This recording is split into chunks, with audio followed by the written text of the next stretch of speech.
Peran Tom Lembong ex-Menda ajukan eksepsi usai didakwa korupsi impor gula. Mantan Menteri Perdagangan Thomas Trikasih Lembong, TTL, alias Tom Lembong langsung mengajukan nota keberatan atau eksepsi usai didakwa melakukan tindak pidana korupsi dalam impor gula tahun 2015 hingga 2016 di Pengadilan Tipikor Jakarta, Kamis, 6 Maret 2025. Eksepsi tersebut disampaikan oleh penasihat hukum Tom Lembong, Ari Yusuf Amir.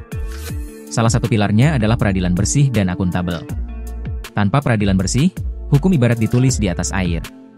Ari mengatakan, peradilan adalah benteng terakhir bagi para pencari keadilan dan siapa saja warga negara yang diperlakukan sewenang-wenang.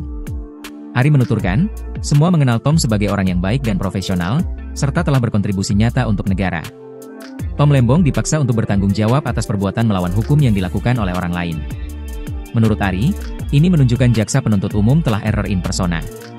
Dijelaskan Kohar, Tom Lembong diduga memberikan izin kepada PT AP untuk mengimpor gula kristal mentah sebesar 105.000 ton pada 2015. Padahal, saat itu Indonesia sedang surplus gula sehingga tidak membutuhkan impor. Akan tetapi di tahun yang sama, yaitu tahun 2015 tersebut, Menteri Perdagangan yaitu saudara TTL, Thomas Trikasih Lembong, memberikan izin persetujuan impor gula kristal mentah sebanyak 105.000 ton kepada PT AP yang kemudian gula kristal mentah tersebut diolah menjadi gula kristal putih, ucap Kohar. Selain itu, Kohar menyatakan, impor gula yang dilakukan PT AP tidak melalui rapat koordinasi, rakor, dengan instansi terkait serta tanpa adanya rekomendasi dari kementerian-kementerian guna mengetahui kebutuhan real. Tak hanya itu, perusahaan yang dapat mengimpor gula seharusnya hanya BUMN. Sementara itu, CS diduga mengizinkan 8 perusahaan swasta untuk mengimpor gula. PT PPI kemudian seolah membeli gula tersebut.